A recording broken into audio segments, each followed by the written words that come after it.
Hi hello welcome to post 16. నేను మీ మురళి రాపల్లి. విజయ విహారం రమణమూర్తి గారిపై జరిగినటువంటి దాడి, ఈ దాడిని మీరు దగ్గర నుంచి పరిశీలించినట్లయితే ఒక ఉన్మాదం అనేది కళ్ళకు కట్టినట్టు మనకు కనిపిస్తుంది. ఈ ఉన్మాదం కూడా ముస్లిమ్స్ పైనో క్రిస్టియన్స్ పైనో గతంలో జరిగినట్లుగా కాదు. ఇది కేవలం మన హిందువుల పైన మన హిందువులే విచక్షణ కోల్పోయి సిగ్గు లేకుండా దాడి చేసినటువంటి ఈ ఘటనని పూర్తి స్థాయిలో ప్రతి ఒక్కరూ ఖండించవలసిన అవసరం ఎంతైనా ఉంది. ఆర్ఎస్ఎస్ బీజేపీ కార్యకర్తలు ఆ వాట్సాప్ యూనివర్సిటీలో ఆ సొటారంలో చిక్కుకుపోయి ఎవరు ఏంటి అనేది కూడా మరిచిపోయి వయసుకు కూడా కనీసం రెస్పెక్ట్ ఇవ్వకుండా ఈ విజయ విహారం రమణమూర్తి గారి పైన దాడి చేయడం జరిగింది. ఎందుకు? నిజాలు మాట్లాడుతున్నాడు, వాస్తవాలు మాట్లాడుతున్నాడు అనే. వాడు పూజించే దేవుడిపై కూడా కావాలంటే వాళ్ళు దాడి చేస్తారంటూ కింద కామెంట్స్ చూస్తూ ఉంటే నాకు చాలా భయం వేస్తూ ఉంది.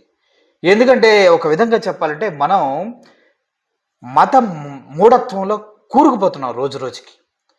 ఎవడో ఏదో చెప్పాడు, దాన్నే శిరస్సు పైన ధరించి మనలో మనమే కొట్టుకొని చచ్చిపోతూ ఉన్నాం. ముఖ్యంగా ఇక్కడ ఈ మూర్ఖత్వం, ఉన్మాదం వాడు ఒక మానసిక రోగి అనేది తెలియజేస్తుంది. ఒక్కరే కాదు, దేశవ్యాప్తంగా చూసుకుంటే ఇటువంటి మానసిక రోగులు కోలాల మంది ఉన్నారు.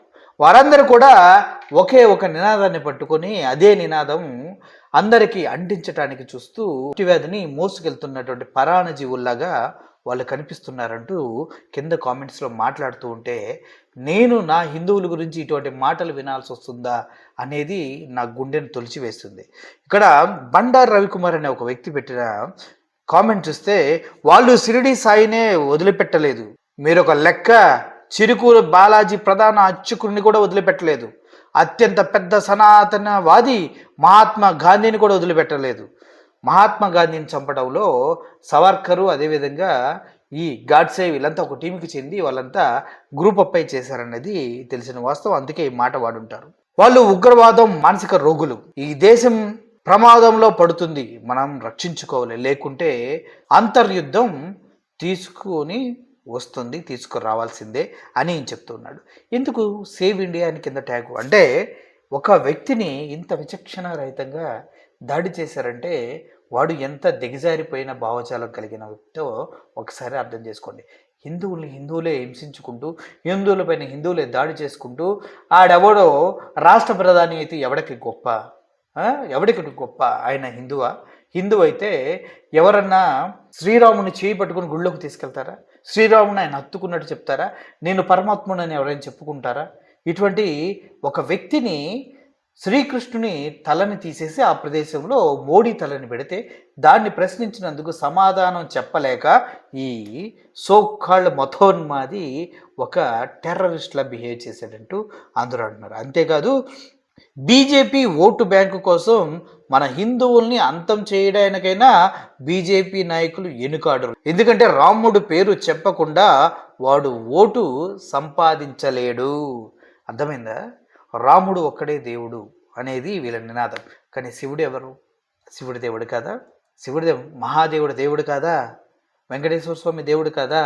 ఓన్లీ రాముడే దేవుడా?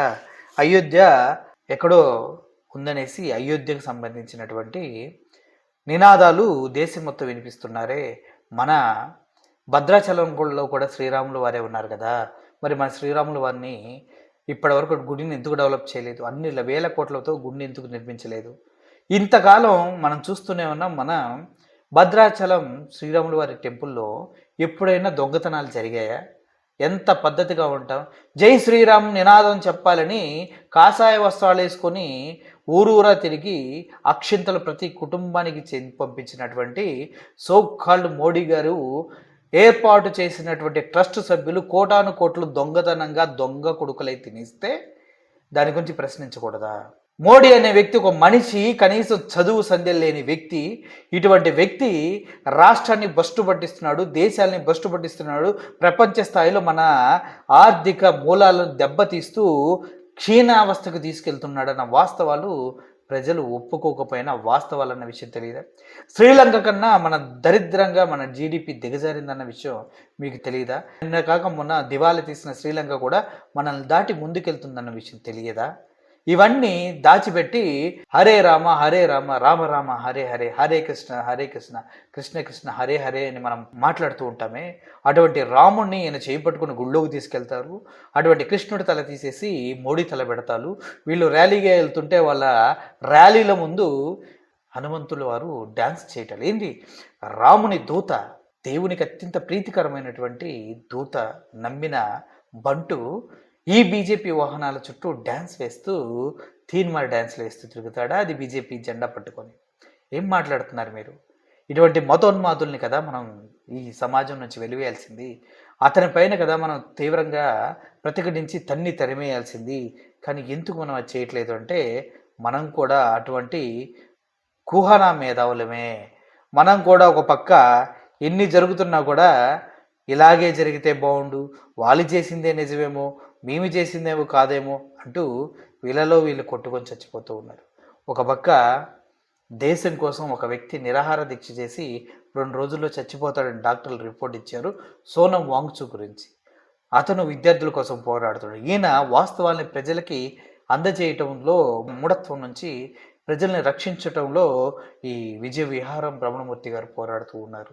సమాధానం చెప్పడం చేత కానీ ఒక కుక్క కరసింది అనుకుంటే ఆ కుక్కకి మనం ఇచ్చే ట్రీట్మెంట్ మీకు తెలుసు కదా, చెప్పులతో కొట్టి చంపేయాలి, లేదంటే తీసుకెళ్ళి ఇంజెక్షన్లు ఇచ్చి మరీ చంపేయాలి. అటువంటి కుక్కల్ని దయచేసి ఈ సభ్య సమాజంలోకి వదలొద్దని, మన సంస్కృతిని, మన సాంప్రదాయాల్ని, మన సనాతనాన్ని కాపాడుకోవాలంటే నిజాలపైన నిర్మించుకుంటే తప్పించి అవాస్తవాలు అబద్ధాలపైన నిర్మించుకొని ఇలా చెప్పడం సమాధానం చేత కానీ ప్రతి ఒక్క ఎదవ తిరిగి ఇలా దాడి చేస్తే ఊరుకుంటూ ఉంటే రేపొద్దున ఈ సమాజంలో కొట్టేవాడితే రాజ్యం అవుతుంది, పడేవాడు పనికి మాలినాడైపోతాడు. కాబట్టి కొట్టేవాడిని తిరిగి కొట్టే దమ్ము ఉండాలని, చంపల పగిలిపోయేలాగా కొట్టాలని, లేదంటే ఇటువంటి ఎదవల్ని కేసులు పెట్టి జైల్లో పెట్టాలని మనసారా కోరుకుంటున్నాము. Thank you for watching this video. Ramana Murthy గారికి నా పూర్తి సపోర్ట్ ఉంటుంది. బీజేపీ కార్యకర్తన, ఆర్ఎస్ఎస్ కార్యకర్తన దేవునికి లోబడే ఉండాలి. దేవుడి కన్నా గొప్ప అని ఎవడని ఫీల్ అయితే చెప్పు తీసుకొని కొట్టండి ఫస్ట్ వాడిని. అర్థమైంది కదా? Thank you for watching this video. Murali signing off. Thank you so much.